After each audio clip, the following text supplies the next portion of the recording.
Good afternoon, everybody, or good evening. Obviously, there's a lot of news today for us to cover, but we're going to start with the news of the President's trip to Warsaw and some of the activities that he's been engaged in here with our NATO allies. So I'm joined by the President's Deputy National Security Advisor, Ben Rhodes. And to his right is the Acting Assistant Secretary of Defense for International Affairs, Elissa Slotkin. And so both of them can provide you some additional insight about the meetings that the President has done today. Then what we'll do is we'll open it up to questions for Elissa, any questions that you may have for her about the President's activities here at the NATO summit. Then we'll let her go, and I can take questions, Ben and I can take questions on other things that may be on your mind, including some of the significant news back home. But we'll reserve that to the end and give you a chance to hear from Ben and Elissa first. So, Ben, do you want to take it from here? Okay. So I'll just start briefly with a little bit more detail on a couple of the President's meetings today. First of all, he had an important opportunity to meet with the leaders of the EU, Presidents Tusk and Juncker.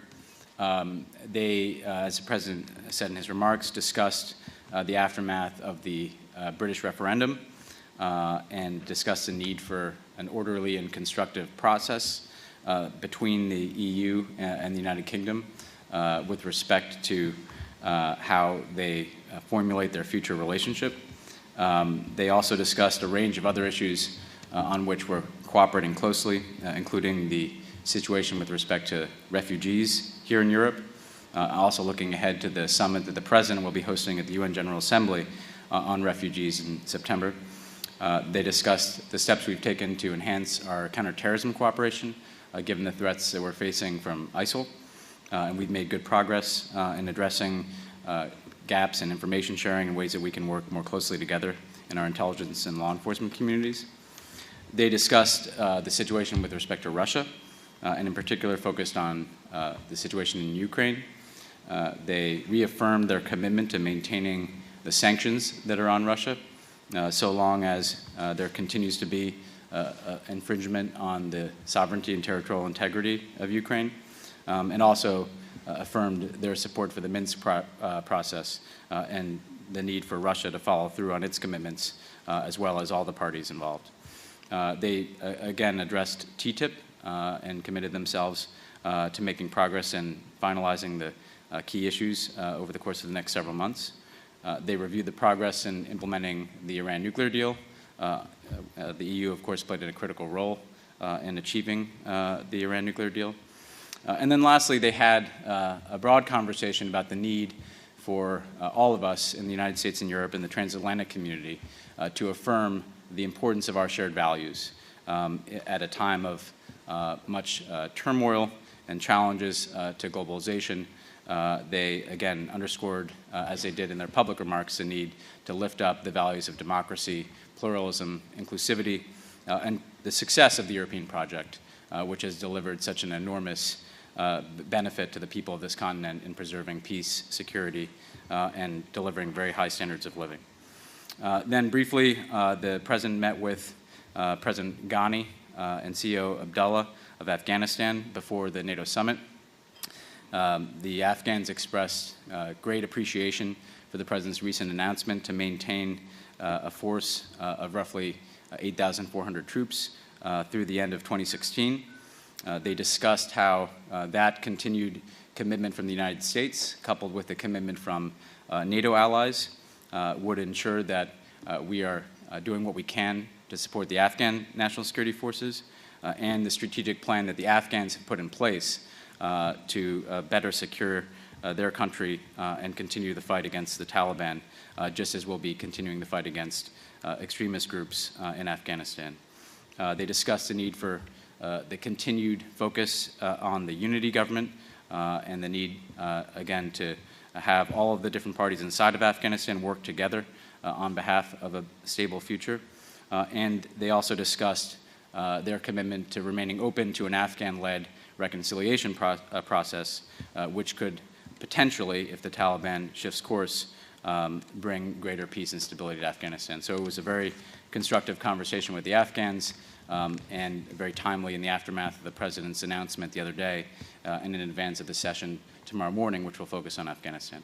And Elissa can read out the first session of the NAC. Thanks, Ben. Hi, everyone.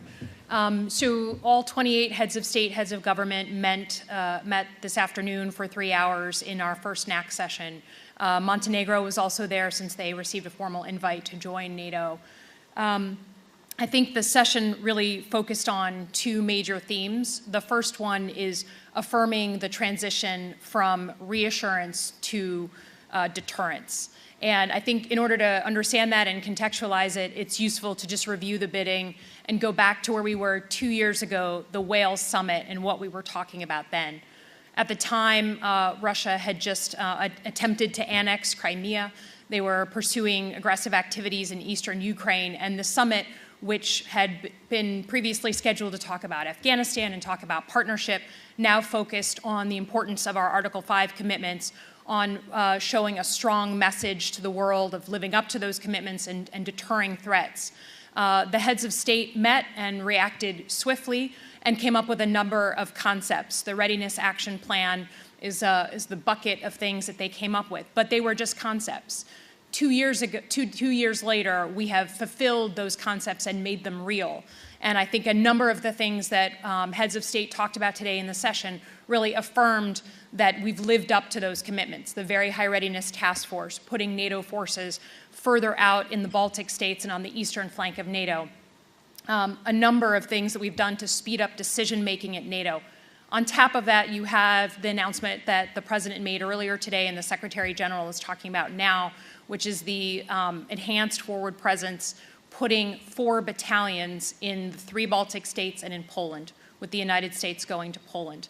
4 battalions, that represents the largest movement of NATO personnel since the end of the Cold War. So in combination with fulfilling the Readiness Action Plan, it really sort of signaled, and leaders talked about the importance of showing the world that we have really provided this strong deterrent message.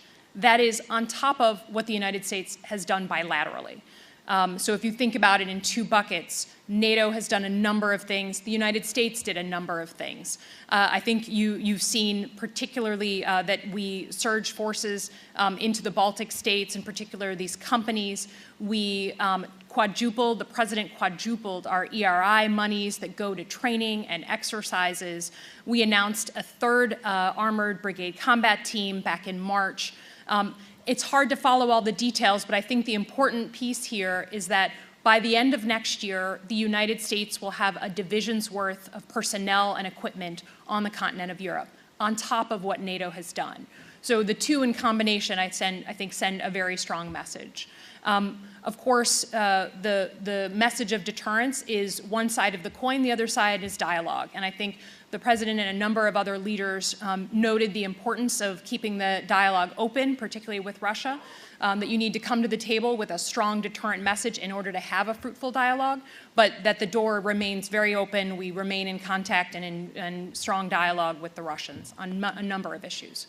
So that was theme number 1. Theme number 2, I would really say, was NATO unity. And we talk about NATO unity a lot every time there's a summit or a foreign or defense ministerial, but I think it was a particularly poignant message today, a few weeks after Brexit, and particularly because it's both President Obama's and Prime Minister Cameron's final summit. And so they spoke very early on in the session and really set the tone. The President spoke eloquently about the importance of European unity, and that despite the forces of disintegration that we know are out there, NATO remains an extremely strong pillar of our own security. The Euro-Atlantic alliance is extremely strong, and that it's not just about military forces, that NATO and the stability that is preserved is about preserving our values. It's about pushing specific democratic ideals in the world, and that we shouldn't be timid about representing and pushing for those things, despite forces of disintegration. So he spoke eloquently about that. Prime Minister Cameron very similarly passed that message on, and particularly from his seat made that strong point. So those 2 themes were really what we discussed today. I'm happy to get into more when we go into questions. Okay. Elissa, before you go too far, Yeah. are there questions for Elissa? Sorry. Justin. Can you talk maybe a little more about President Obama and Prime Minister Cameron's interactions, how they talked together, whether they kind of discussed Brexit amongst themselves in addition to the broader plenary? Yeah, so I can't speak to any details of their conversations. I was sitting in the cheap seats, so I don't know the content of their personal dialogue up at the table. So they did, I will just sorry, say that, go ahead. well, the thing that I was able to see from the cheap seats is that prior to the formal beginning of the conference, the two leaders did have an opportunity to visit for several minutes before the actual meeting started. Again, I don't have any details of their private conversation to read out, but they did have an opportunity, even as they were sitting next to each other, to have a conversation today. Okay. So another hand. Ron? Perhaps this will be ahead of it, but what is NATO's response specifically to ISIS and the carnage that's happened over the past few weeks? Are there specific steps, announcements that are going to be made that are different, that advance the strategy in any different way, or is the feeling that intensifying the strategy that's been in place is sufficient despite what appears to be a significant increase in the level of violence? Sure. So that's a significant focus of conversation tomorrow at some of the NAC sessions scheduled for tomorrow. I think you do see NATO performing a training mission, and there's talk of enhancing that mission. There's a series of military requirements that we have as part of the counter-ISIL coalition writ large, and the United States is very supportive of NATO playing a role in filling some of those requirements, but it's an active topic of conversation right now, and I don't want to get ahead of what might be decided tomorrow. And just to make one, put a fine point on it, you have essentially two streams. There are a number of NATO member states who are part of the coalition who are engaged in airstrikes in both Iraq and Syria. And then NATO as an alliance has certain missions and tasks that they're fulfilling, such as some of the training that we're doing for Iraqi security forces, for instance, and we'll be discussing tomorrow what can be done as an alliance in addition to what the individual member states are doing. It'll also be an opportunity for leaders to discuss issues on the sidelines, given some of the critical coalition members who are here, the United Kingdom, France, Turkey, and others. Michelle. For either of you, what do you expect Russia's response to these NATO moves to be? And you mentioned some of this posture being leverage when it comes to dialogue, but they've really shown no movement since they took over Crimea 2 years ago. Sure. So I'll leave the Russian response to them. I think what's important and interesting, if you review the bidding and go back to Wales, we were prepared for a very different type of summit than we had 2 years ago.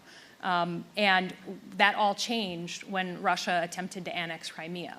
So the conversations that we're having today about deterrence and putting more NATO forces or more U.S. forces forward into the eastern flank of NATO are a direct response to some of the activities that Russia has chosen to embark upon. I do think we have dialogue on a number of issues with the Russians, and I do think it's important that they see us responding, in particular, to our Article 5 commitments to defend the nations on the eastern flank. So I think I won't suppose what their response is going to be, but I think any response that we're somehow provoking them, I think it can be pushed back upon based on how we got to this place in the first place. I just say also, first of all, Russia has in the past expressed concern, complained about steps that we're taking in this area. But I think what we're demonstrating is if Russia continues this pattern of aggressive behavior, there will be a response and there will be a greater presence in Eastern Europe. So essentially, we will not be in any way deterred from fulfilling our commitments by anything that Russia says or does. We are going to do what is necessary to defend the alliance and to defend the eastern members of our alliance.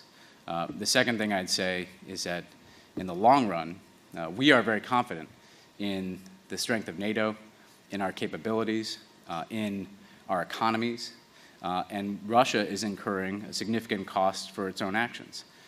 Their economy continues to be in very difficult circumstances. they are isolated politically because of what they're doing in Ukraine. They continue to be under sanctions.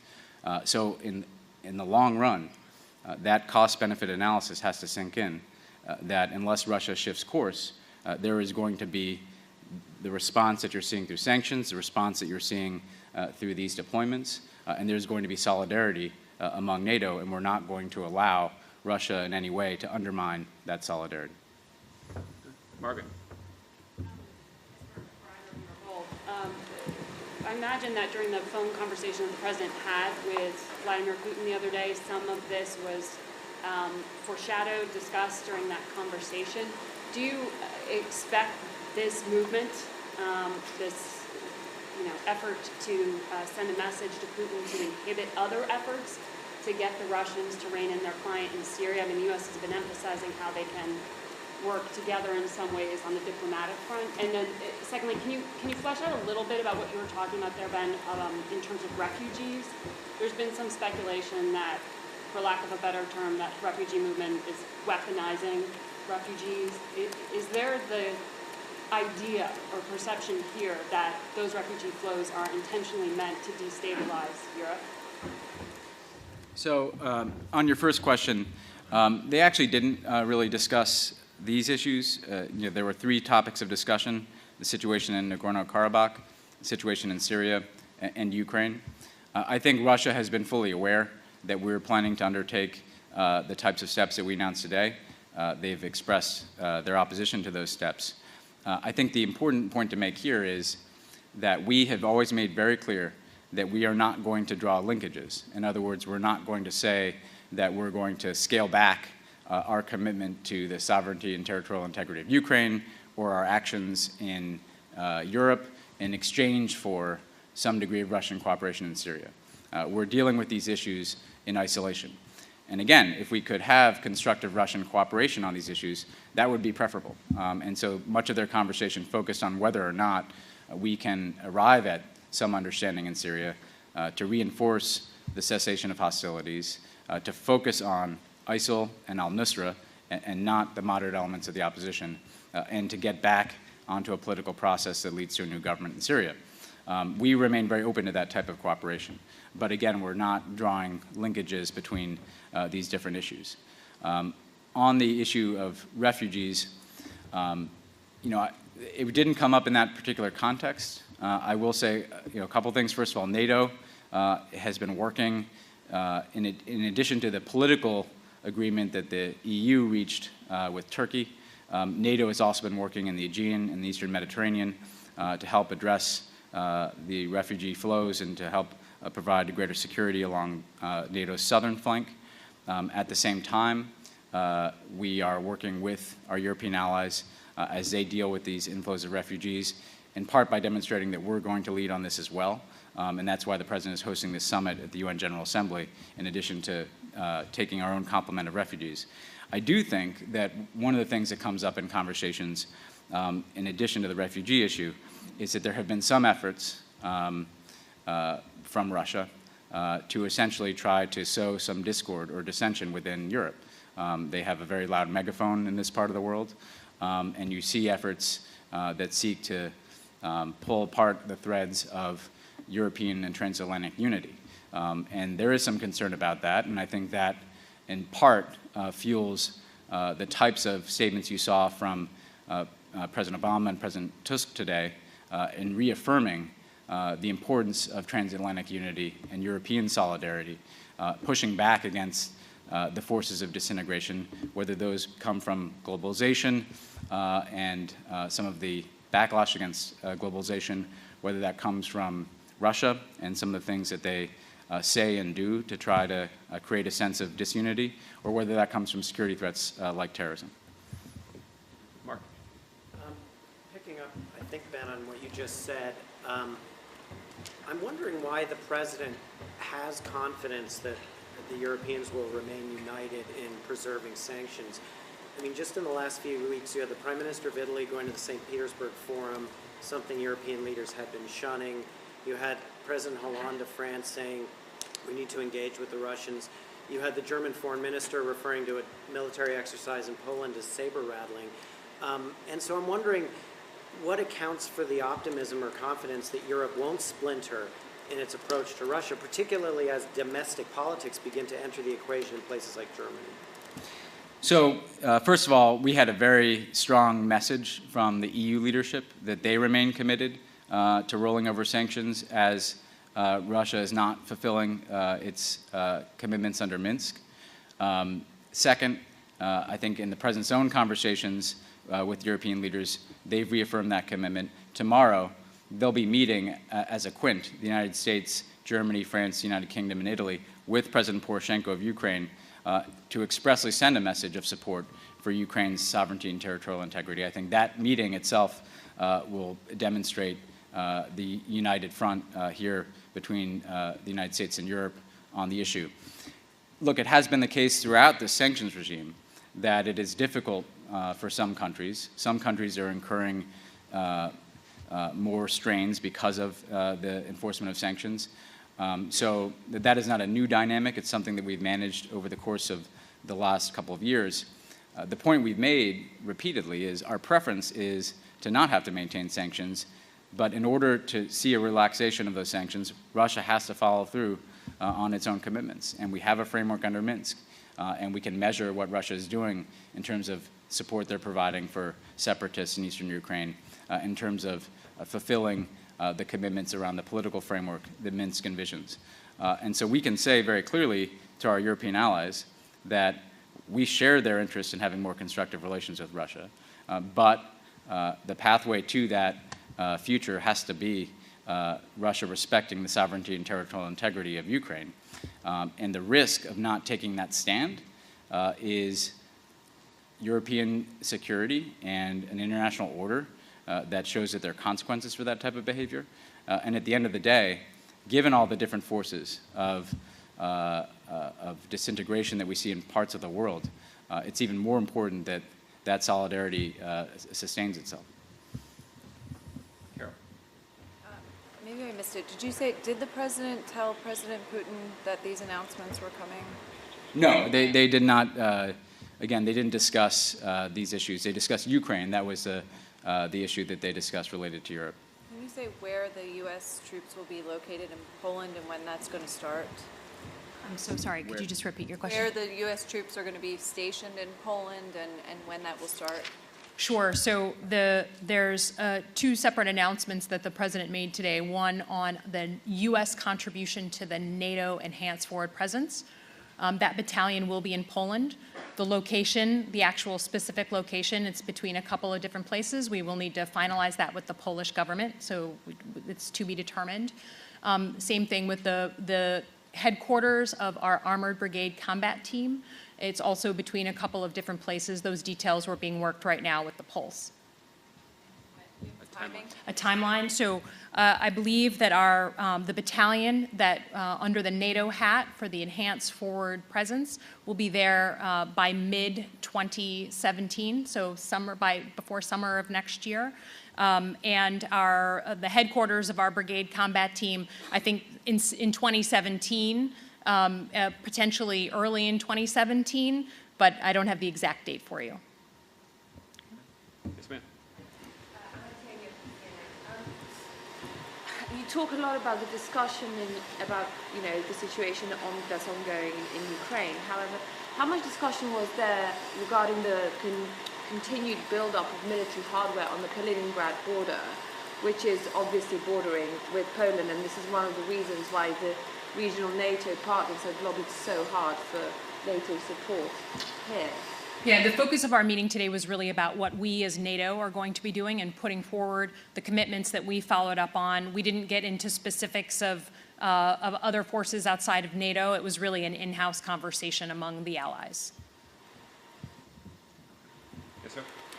Nick Robertson from CNN. Are you able to explain or give us more detail about the meetings with the European presidents? I'm thinking here Jean-Claude Juncker expressed when he came out of the meeting, he didn't have a lot of time, but he reiterated that he wasn't in a position to discuss, and Europe isn't in a position to discuss Britain's exit from the European Union until Britain triggers Article 50.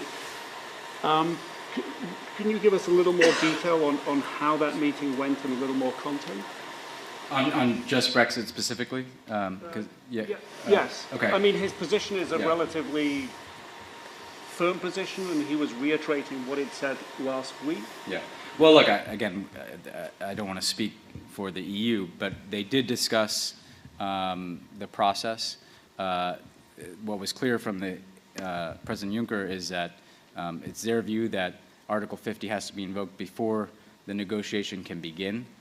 So essentially, they're currently preparing for that to take place. And then there was a discussion about how that negotiation should go forward. The President made clear that, again, this is something to be done between the EU and the United Kingdom. We, of course, do encourage them to continue to have a close relationship. The EU leaders expressed their commitment to having a close relationship, even as President Juncker said, as he said publicly, that, again, if you leave the Union, you don't have all the benefits of the Union, particularly given the four freedoms that the Union underscores and is founded upon. So again, they did discuss somewhat what their approach would be towards trying to maintain a close relationship with the UK, even as they recognize that the relationship will change.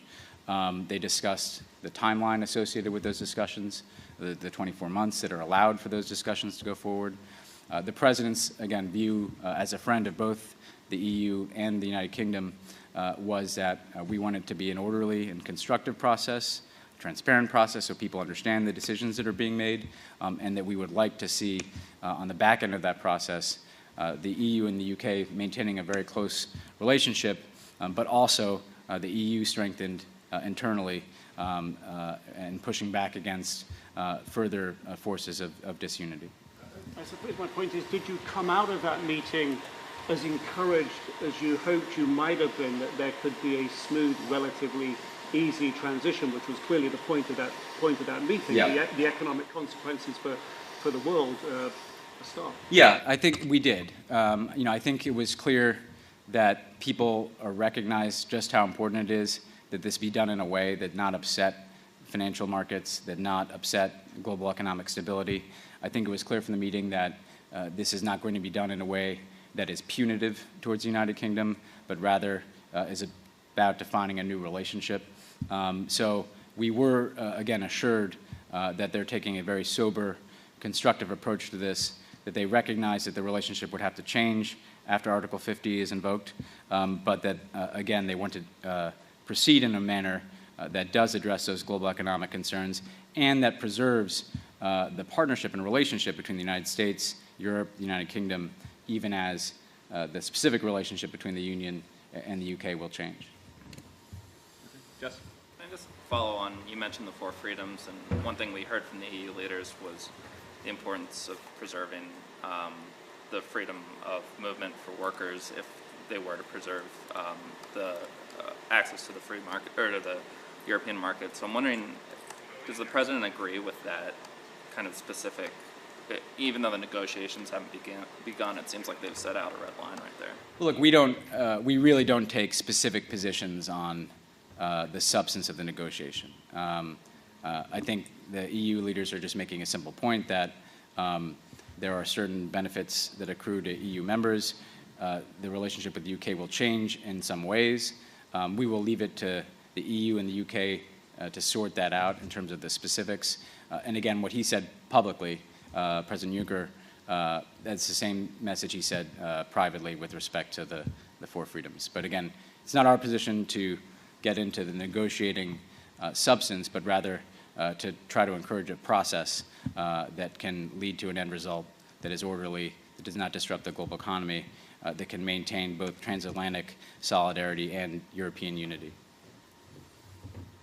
Okay. Anything else for Elissa? Okay. Thank you for your time, Elissa. Nice job. Okay, before we move on to other topics, I know that there is great interest in an update on the President's schedule for the remainder of this trip. I don't have any additional details about any potential changes to the President's schedule. So we will certainly keep you apprised if any changes are made, but at this point, I don't have any changes to announce. So with that out of the way, are there other questions you'd like to discuss? Kevin. Thanks, Josh. Can you explain to the American people what the 1,000 American troops rotating in and out of Poland really means to them? And as far as Brexit is concerned, the impact on NATO, is there an actual impact, or is this something that is, broadly speaking, more semantics than anything else? So on the second question, there's absolutely no impact on NATO from Brexit. The leaders actually made a point of stressing that. The UK is in NATO. They're a critical member of NATO. They're going to remain a critical member of NATO. The EU, even as they have their own foreign and defense policies in certain areas, also stressed us their continued commitment to NATO. So we don't see any change in the solidarity in the alliance from Brexit, even as... Stays the same, roughly, still for the UK? Yeah, the 2% commitment remains an alliance commitment, and the UK is one of the few countries that has actually already met that commitment. Other countries are moving towards it over the next several years. On your first question, I think for the American people, the important point is that NATO has been a cornerstone of our own security, that having a space for Europe to be at peace with itself, to be prosperous, to be democratic, has benefited us greatly. Europe is our closest partner in the world. Europe is one of the biggest markets for our goods. So European security is fundamental to our own security and prosperity.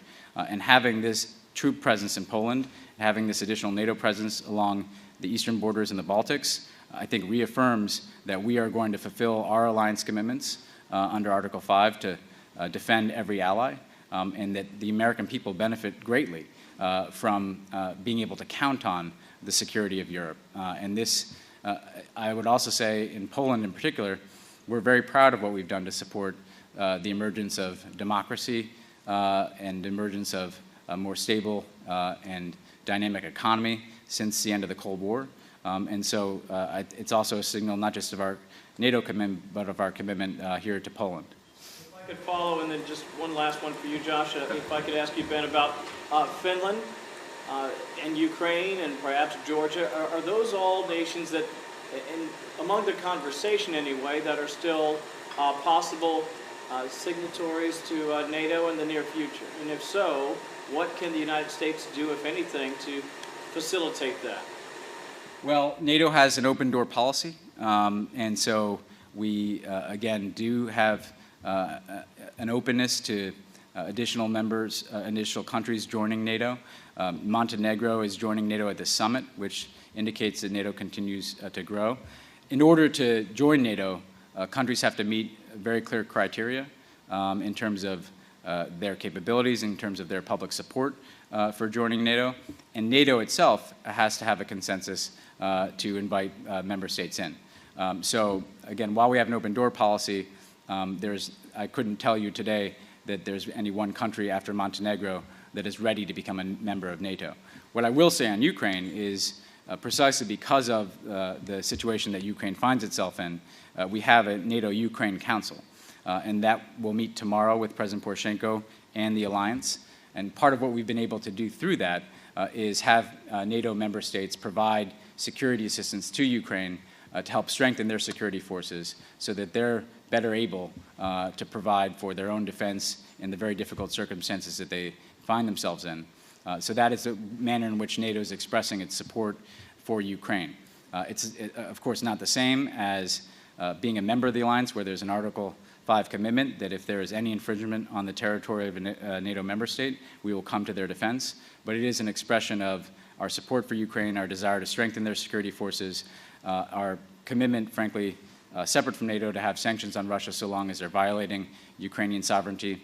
And again, Ukraine has expressed some interest in NATO, but again, they would have to meet a set of criteria, and the alliance itself would have to choose to extend that invitation, and that has not yet happened. Yes, Finland also cooperates closely with NATO and NATO member states in terms of their security policies. The only other thing I'd say is that before coming here, Secretary Kerry visited both Tbilisi, Georgia, and Kiev, Ukraine, in part to continue the discussions with them about how those countries are working with NATO. Georgia, for instance, has deployed to Afghanistan in the past and worked with NATO under that umbrella. So Secretary Kerry's visit, I think, expressed our continued close coordination with those two countries. And if I could ask you, Josh, just about the president and his reaction to what's transpired in Dallas. How much did this take out of him personally?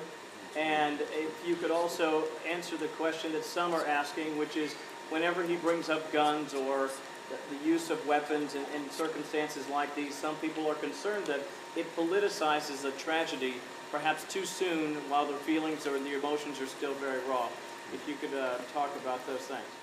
Well, Kevin, you had the opportunity to hear directly from the president early this morning, and he did discuss how the entire country is grieving alongside the people in Dallas. There are 5 Dallas area police officers who didn't come home last night, and that's a tragedy. And as the president himself said, there is no justification for violence against law enforcement officers. These are men and women who put on a uniform every day, prepared to put their lives on the line to protect all of us. It's exactly what happened last night in Dallas. You had a large number of police officers who put on their uniform and were on duty last night to ensure the safety of innocent citizens who are making their voices heard and expressing their concerns about inequities in the criminal justice system. And yet those police officers still fulfilled their responsibility to protect their fellow citizens. That's what makes the loss of those police officers all the more tragic. And the president had an opportunity to convey his condolences on behalf of the country directly to the mayor when he spoke to him earlier today. And if there are additional conversations that the president has with officials in Dallas, we'll certainly let you know. I know that White House officials have been in touch with officials in Dallas, not just through the night, but also over the course of the day today. The Attorney General spoke earlier today, and she discussed how there are a range of federal law enforcement agencies that are offering their support to law enforcement in Dallas. This includes the FBI, the ATF, and the Marshal Service. I know that the Department of Homeland Security has resources that they can lend to this effort. I think the kind of federal response that you're seeing operationally, as well as the emotional response you're seeing across the country, reflects the depth of the tragedy in Dallas that took place last night. And obviously the president is feeling that, even though we are 7 time zones away. As it relates to the gun issue, I think the president was quite direct in his comments today, indicating that our thoughts, first and foremost, are with the families of those who lost loved ones. And there is never a justification for carrying out acts of violence against law enforcement officers. But the president's views about the impact that the easy availability of guns has on our community is a significant source of concern to him. And too many innocent lives have been claimed because of the easy access that people have to guns, in some cases, guns that were never intended to be on city streets. So the president's policy position is clear, but the president was just as clear about the fact that our foremost concern right now is consoling and supporting the families of those police officers who were killed and the broader community in Dallas that is feeling quite acutely the tragedy from last night. Ron. You won't say anything about a change in the schedule, but can you confirm that is there some consideration of the president returning to the United States, breaking off his trip? Is there some consideration of that? Well, listen, at this point, if we have a change in the schedule to announce, we'll let you know. Obviously, this is an incident that took place only about 18 hours ago. And while the president has been engaged in some critically important work here in Warsaw, interacting with our NATO allies that Ben and Elissa have been describing, the President has been getting regular updates about what's happening back home as well. And one of the challenges of the presidency is the person who is entrusted with the responsibility of leading the country has to be able to focus on and devote significant attention to more than one priority at a time. I just don't have any changes to the schedule to announce, particularly given that this is something that just transpired in the last 18 hours, but it's something that we'll follow closely, and if it merits or requires a change in the President's schedule, then we'll certainly let you know. What kind of development could merit a change in the schedule? Well, there are more facts and details that need to be learned about the investigation, and obviously this is something that the entire country is reacting to, and something that the federal government is supporting the response to. But look, if there's a change in this President's schedule, then we'll be sure to let you know. Kevin asked you about the gun issue. What about the more broad criticism and some specific comments by some of the President's critics who suggest that his support for protesters, his focusing on what he sees as racial biases in the criminal justice system and in policing around the country, in some way, I don't want to say encourage or cause, but create the conditions whereby attacks on police officers might be carried out. In particular, there's one representative in Texas who said that the spread of misinformation and constant instigation by our leaders, including our presidents, has contributed to this, what he calls this modern-day hostility between the communities, certain communities, and the police. Well, let me answer that in a couple of ways. The first is the President was quite direct today, and not for the first time, that there is never justification for carrying out an act of violence against a law enforcement officer. I think the second thing is the President confronted this question quite directly yesterday upon arrival in Warsaw, before the tragedy in Dallas, just a couple of hours before the tragedy in Dallas. And again, the President was quite direct in saying that acknowledging the reality of some of the persistent racial disparities in our criminal justice system and vowing to confront them is not at all an expression of criticism or a lack of support for the vast majority of men and women in law enforcement who do an outstanding job. There are men and women in law enforcement agencies all across the country who put on their uniform every day, prepared to put their life on the line for the community that they've sworn to serve and protect. And the President said at his State of the Union address, not this year, but last year, that those men and women have a right to come home. And the President has time and again articulated his strong support for our men and women in uniform and has been in a position of grieving with the families of those that have been lost. So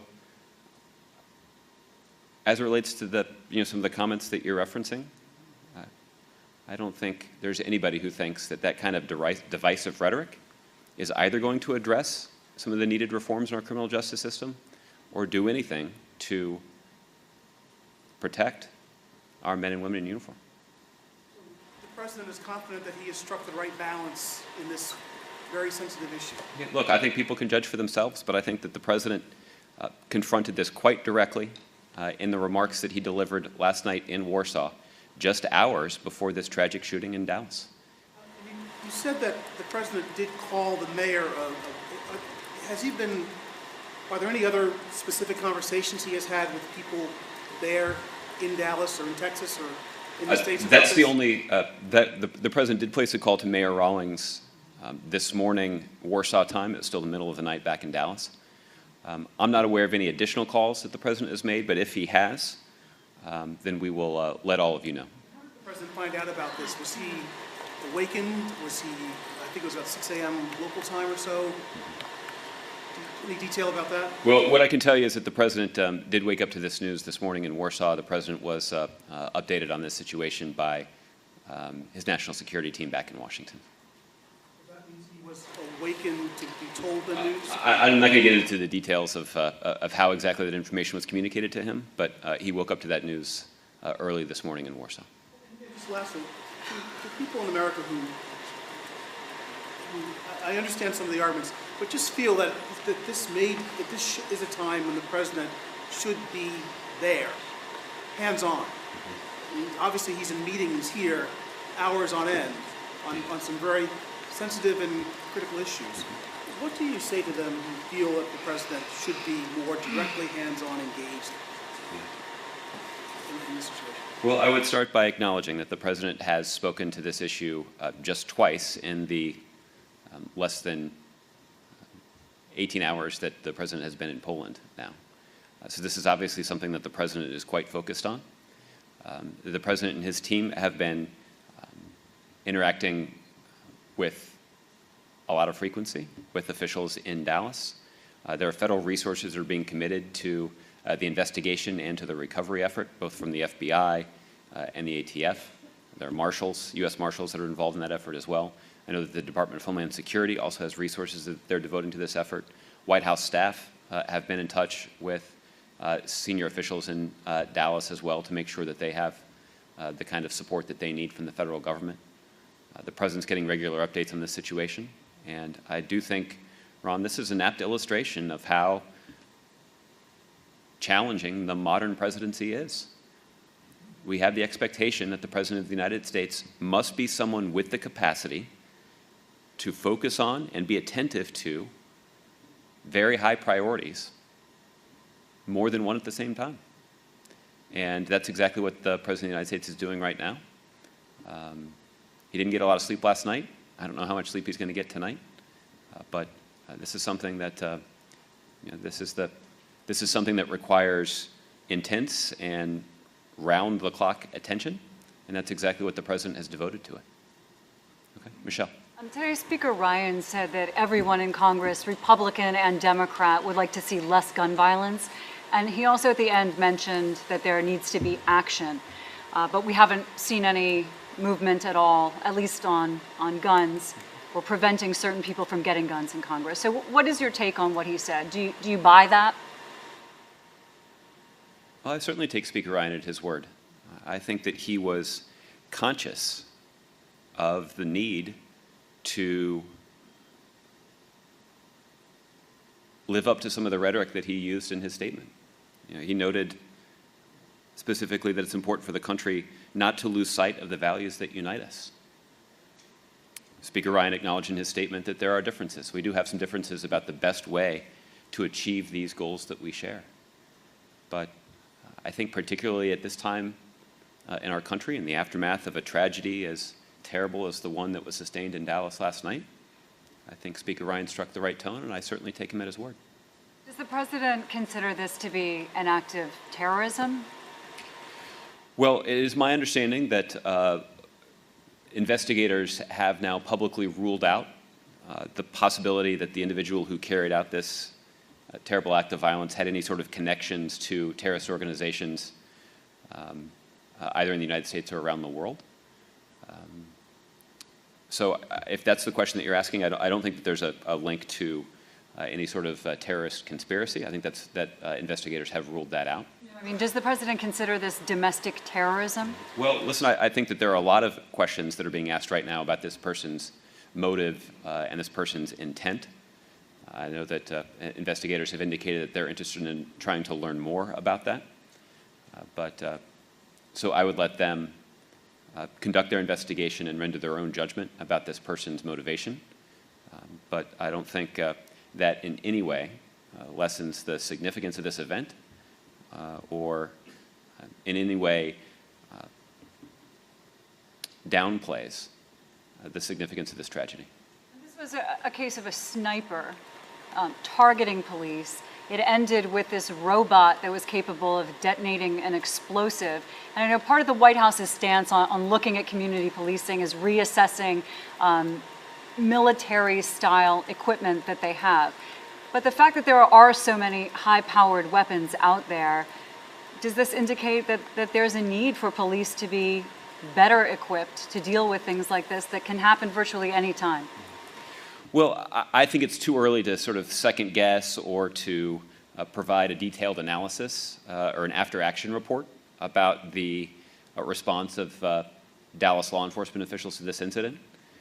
I think the President's expectation, and the President made a reference to this in his statement today as well, it is important for us to make sure that law enforcement officials and law enforcement agencies have the tools that they need to do their job.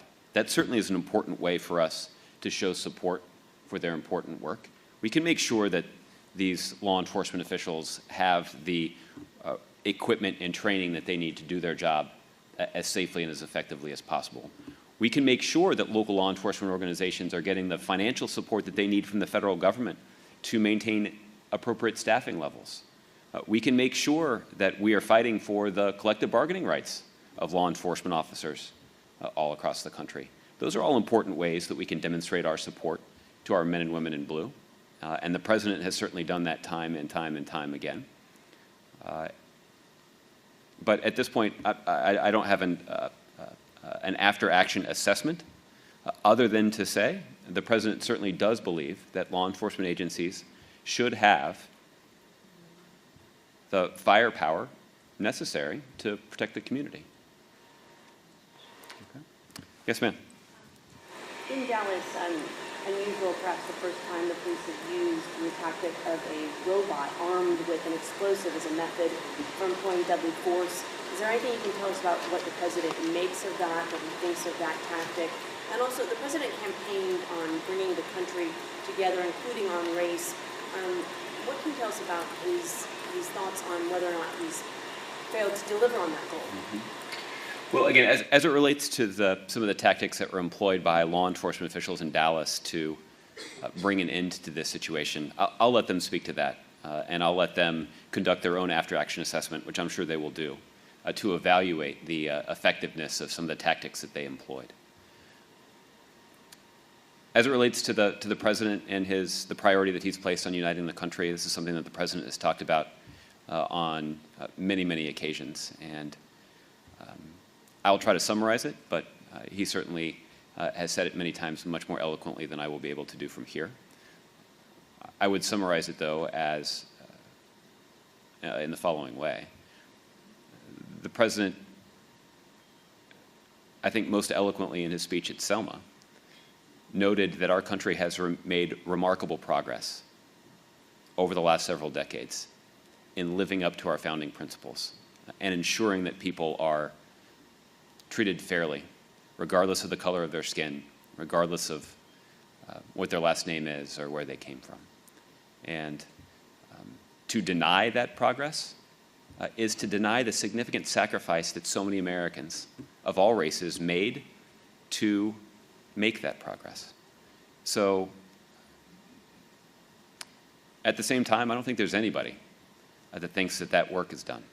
And that is what makes our country special, is that we are doggedly, daily, seeking to form a more perfect union.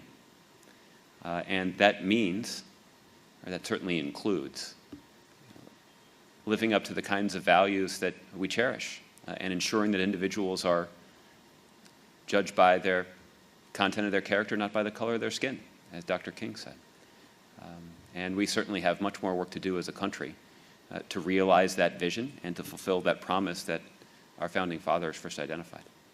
One follow-up. Dallas did all the right things: community policing, police training and de-escalation, and they even supported the peaceful protests yesterday by taking selfies.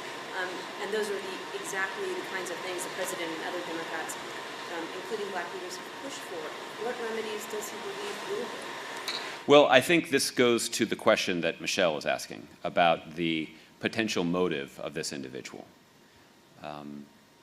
So it's hard for me to weigh in on that too directly at this point. I have read a little bit about the important reforms that Dallas, under the leadership of Mayor Rawlings and the police chief, have implemented to strengthen the bonds between law enforcement officials and the communities that they serve. And that's important work. And I think the statistics indicate just how much progress they have made. Those efforts do make that community safer. They do make law enforcement officials safer. They do ensure that law enforcement officials are more effective in fighting crime. That's one of the interesting things that, so again, some of the statistics that I've seen, I'll let Dallas officials speak to this more directly, but they were able to both to succeed in driving down complaints about excessive force and other violent confrontations between law enforcement officers and citizens, and drive down the crime rate. That's an indication that the Dallas Police Department has figured out some critical reforms that benefit their community in a variety of ways. So I think that does beg questions about the motive of this individual, and it's just something that's hard for me to speak to while both because this is an incident that only occurred in the last 18 hours, but also because law enforcement officials are seeking to learn as much information as they possibly can about what may have led to this incident. Okay, Carol. Can I just ask you a broader kind of question? You have the attacks in Orlando, this threat of lone wolf terrorism. Overseas, you have attacks such as the one that happened in Istanbul. You have the CIA director saying, ISIS could attack in the U.S. in a similar way. You have these shootings in Minnesota and Louisiana, and in response to the racial disparities that the president talked about, and then you have what appears to be a retaliatory shooting of police officers, and these are obviously all very different, and the motivations are different, but they're all happening at the same time, and they're creating a real sense of anxiety across the country. You have people who essentially don't feel safe in their communities anymore, and really don't feel that anywhere is safe. So how does the president think about that? How does he talk about that? How does he soothe the country at a time like this? And why should people feel that they are safe when things are so different now than they were even a year ago? Well, listen, I think the situation that you described would provoke some level of anxiety in anyone. So I think that the feelings that you are attributing to many Americans are understandable. What's clearly true is that the advances in social media and technology that brings so many of these images onto our smartphone or onto our television screen also has an impact on the way that many people react to these incidents. I think there is, certainly not a psychologist, but it seems reasonable to me to conclude that there is a material difference in the emotional response that is provoked when you read about something in the newspaper, as opposed to seeing a violent image on your smartphone, something that you carry around every day in your pocket. That's going to leave a more personal and lasting emotional impact. I think what people should have confidence in are the kinds of things that we've long leaned on in difficult times. A significant portion of the community, of the country, a large number of Americans were quite concerned in the aftermath of the reports about shootings in Baton Rouge and in Minnesota earlier this week. And the response that we saw in Dallas. Peaceful Americans registering their concerns publicly and having those rights be protected by police officers, having police officers literally put their lives on the line to protect innocent citizens and to protect their right to make their voices heard. should give us a lot of confidence in the character of our men and women in law enforcement and in the character of the people of this country. The president has that confidence. The president talked in his statement last night about how people of goodwill and people who are willing to act in good faith have a responsibility to come together to address some of these persistent problems in our criminal justice system. That's what Americans have been doing for generations. And this generation of Americans is absolutely as well prepared as any other to confront these challenges, to do so in a way that unites us. I think that the fact that the Republican Speaker of the House and the Democratic President of the United States, both calling for unity, even in the face of a remarkably divisive election year, I think is further evidence of the fact that the vast majority of Americans have their values in the right place. And those are the kinds of values that get us through tough times. And the president is incredibly confident that those values will serve us quite well as we confront these challenges too. Josh, yeah, please add to it. Just because you touched on the national security component, we've actually spent a fair amount of time obviously thinking about this issue in the context of terrorism, but it applies broadly, as you said, Carol. One additional point I'd make is that being here in Poland reminds you that each generation has different unique security challenges. If we had been having this discussion 30, 40 years ago, I think the thing that gave people a lot of anxiety was the risk of a nuclear war. And that was the context within which NATO was established, and that was its purpose for many decades. We've seen since then different threats. We've seen war in the middle of Europe in the 90s. We saw a catastrophic terrorist attack on 9/11 that took thousands of lives. And then we saw the protracted conflicts in Iraq and Afghanistan, which obviously carried an enormous cost for Americans, as well as many other people. I think what we see today is a security environment where, even as we must maintain our commitment to NATO security, as we discussed, even as we're vigilant and wary for any potential state-on-state violence between major powers, that the threats have changed, and you see less of a concern about a nuclear conflict or a great power conflict, but you do see individuals, for different reasons, seeking to draw attention to themselves, seeking to draw attention to their ideologies by carrying out attacks, shootings, in many different places, and again with many different motivations. In some ways, that is a new asymmetric security reality that we are addressing. And it's not something that is easily defeated with armies.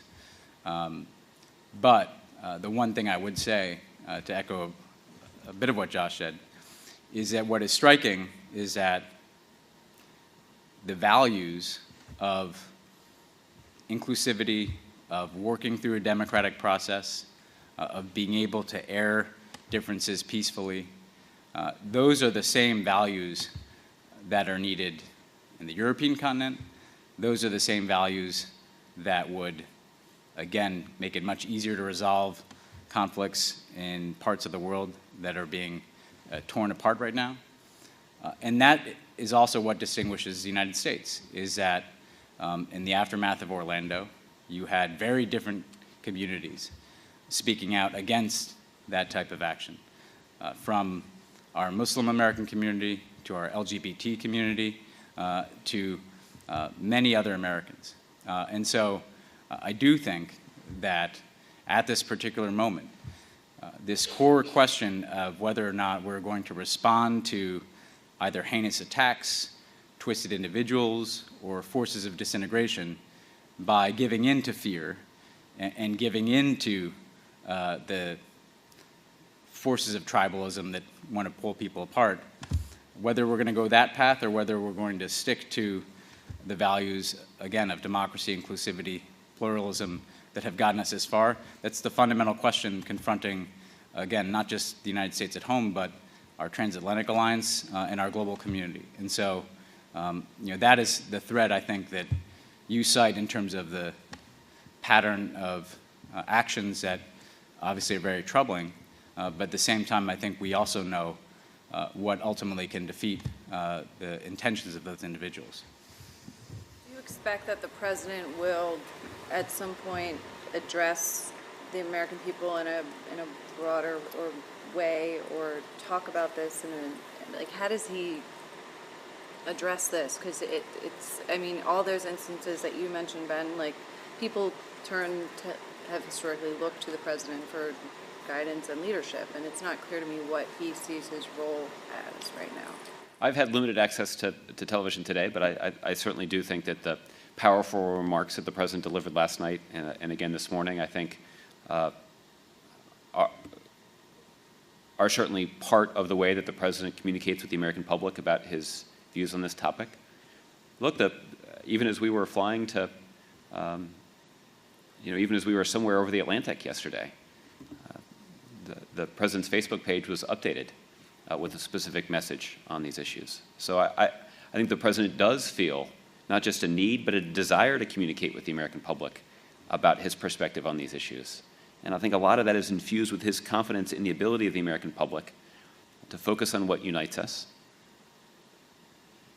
and to use the strength that we gain from our unity to confront these challenges.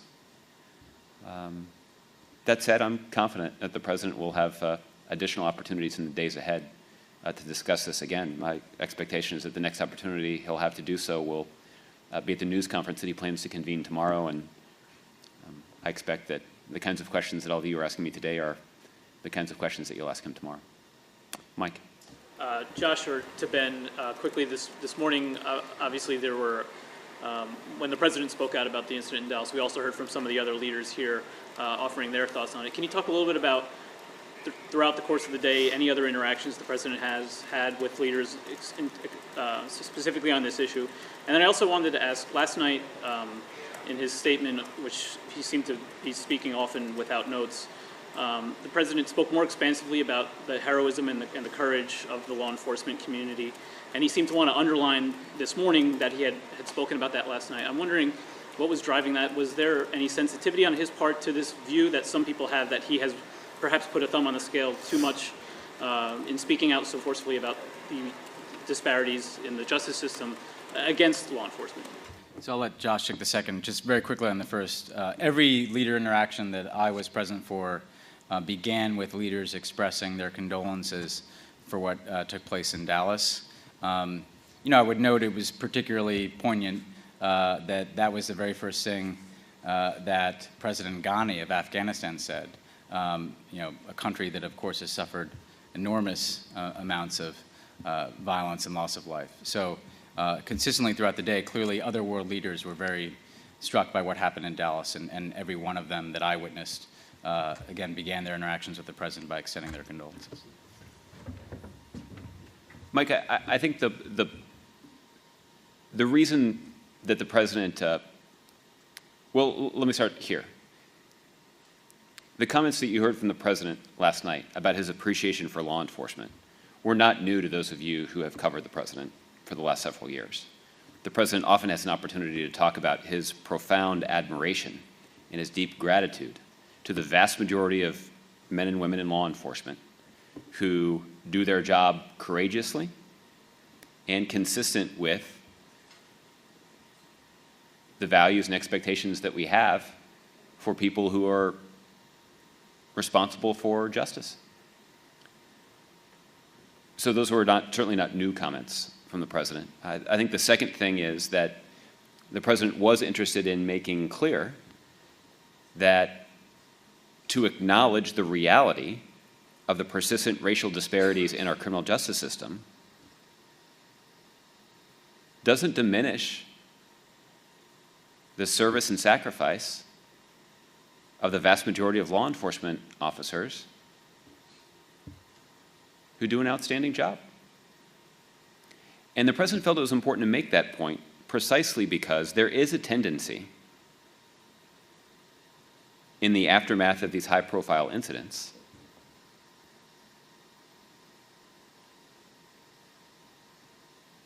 for people to engage in the kind of political rhetoric that ends up dividing people. Those kinds of divisions that are the result of some of that rhetoric are basic obstacles to our ability as a country to solve the problem. So that's why you heard the President express some hope that the response this time might be a little bit different than what it usually is. The usual retreating to our partisan corners is a significant obstacle to our ability to solve this problem. And the President acknowledged this too, that there has been an effort underway on Capitol Hill for many months now to try to move bipartisan criminal justice reform that would address some of the disparities that the President touched on last night. We haven't been able to get over the hump yet. But if we can resist the urge to resort to that political rhetoric and focus, as Speaker Ryan did today, on the values that unite us, we're going to be much more likely to succeed in developing policy solutions that will have a tangible impact on these challenges. The President's also realistic about this. And again, he acknowledged this last night too. These are not the kinds of problems that are likely to be entirely solved in his lifetime, or even in his children's lifetime. But there surely is progress that we can make. And I think when we see these kinds of incidents, and I'm referring to Dallas, to Baton Rouge, and to Minnesota, people of good faith have their conscience aroused. And they recognize that these kinds of problems that are difficult to solve, and in some cases easy to ignore, are worth prioritizing. We need to make them a priority in our country. The President is certainly determined to continue to try to find common ground and to try to build the kinds of bridges that will make a solution to some of these challenges more likely. Justin. Can I follow on that? I mean, you were just talking about divisive rhetoric as an obstacle, and earlier in response to Ron's question, you noted that you used that same phrase, divisive rhetoric, to describe some of the responses that we've seen out of Republican members of Congress. Is the President or are you frustrated by those statements, and do you see even an implied linkage between what the President's had to say on these issues and what we saw in Dallas as an obstacle to our ability to solve the problem, or even worsening the problem? I think Justin was sort of intentionally making an effort to not spend a lot of time in responding to some of those comments. I think it's certainly entirely reasonable that you and Ron would ask about them, but the focus of our attention, as the President pointed out earlier today, should be on the families who are grieving. And we can also have a discussion about what values we have in common and how that might inform our efforts to try to address some of these problems. I'll let those who are using that kind of rhetoric and casting those kinds of aspersions explain their rationale. I wanted to ask about one specifically that you might give me the same answer to, but Joe Walsh, the former Republican from Illinois, tweeted and then deleted for the President to, quote, watch out after the shooting. Did you have any response to that specifically? Not even an oblique one. Margaret. The President talked about his concern about easy access to weapons. Can you say, did he mean to, or was he saying semi-automatic weapons shouldn't be on the market, period? Or was he meaning to suggest that this shooter, an Army vet with, that it doesn't appear a criminal record, legally should not have been able to purchase the weapon that he used? Well, the president was not able to speak in a lot of detail because obviously there's an ongoing investigation, and I think there's still more that we need to learn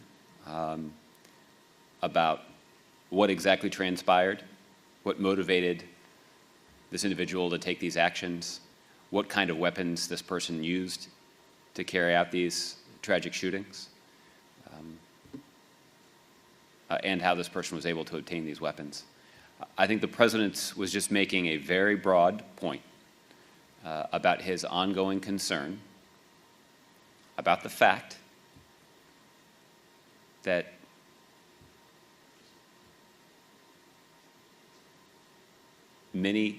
far too many innocent lives have been lost to gun violence.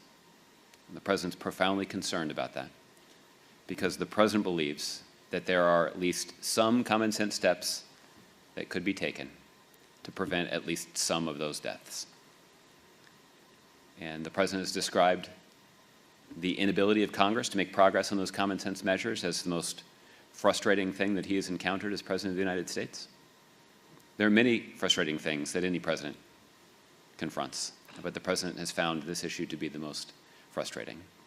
That's what the president was alluding to. But as the president mentioned in his remarks, and as I've gone to great lengths to try to echo, our top priority right now and the focus of our attention right now should be on the families who are grieving tonight. Because, as you know, I mean, people are going to criticize the president for that statement, given that so far it doesn't appear that there should have been a reason that the shooter was prevented from obtaining weapons, right? I mean, there's an Army vet. Well, again, I'm unable to speak to the details about what exactly weapon he was using, but we certainly know that there have been other incidents in which individuals were able to purchase an assault weapon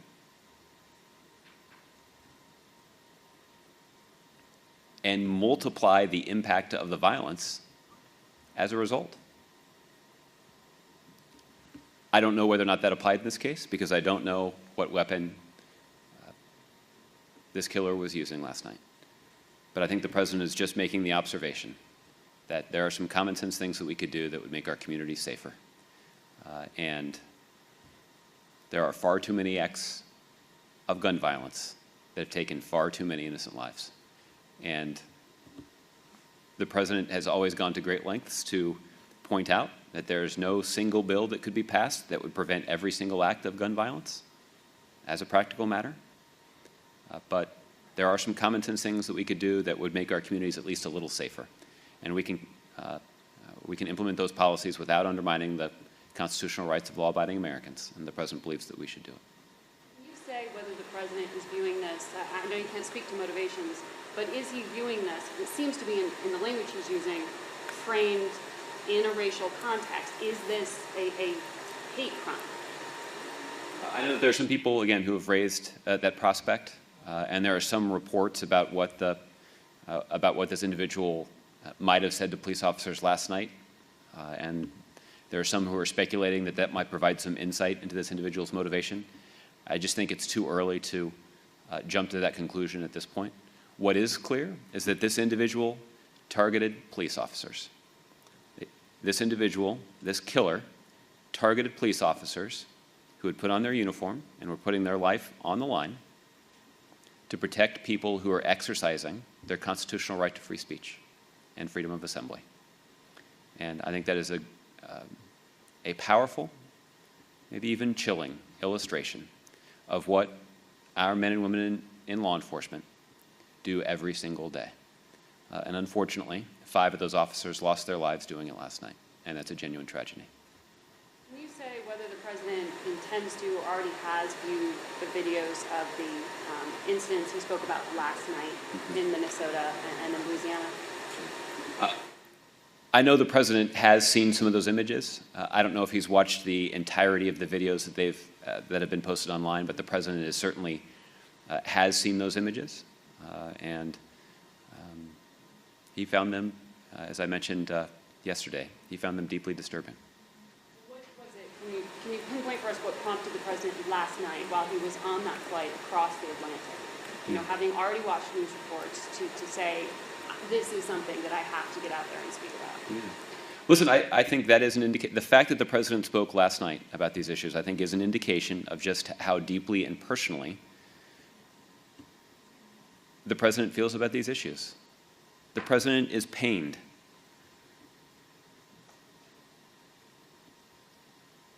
That our country's divisions have prevented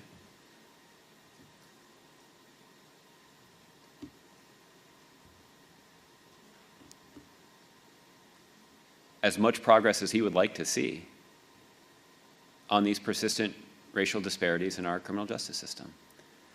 These issues are not new to the president. Before anybody ever heard of Barack Obama, when he was a state senator in Illinois, his landmark legislative achievement was negotiating with Democrats and Republicans, with civil rights leaders and law enforcement organizations, to pass legislation to try to address the problem of racial profiling in Illinois. And then State Senator Barack Obama did succeed in working effectively with law enforcement and civil rights leaders to pass legislation that addressed that issue. So this is something the president spent a lot of time thinking about. It's not new to him. And again, I think that's also what informed his comments last night. He's seen directly, based on his own personal experience in talking to police officers across the country, including in Illinois, about how addressing the ruptured trust between law enforcement officials and some of the communities that they serve can make those law enforcement officials themselves safer as they do their job and more effective in fighting crime.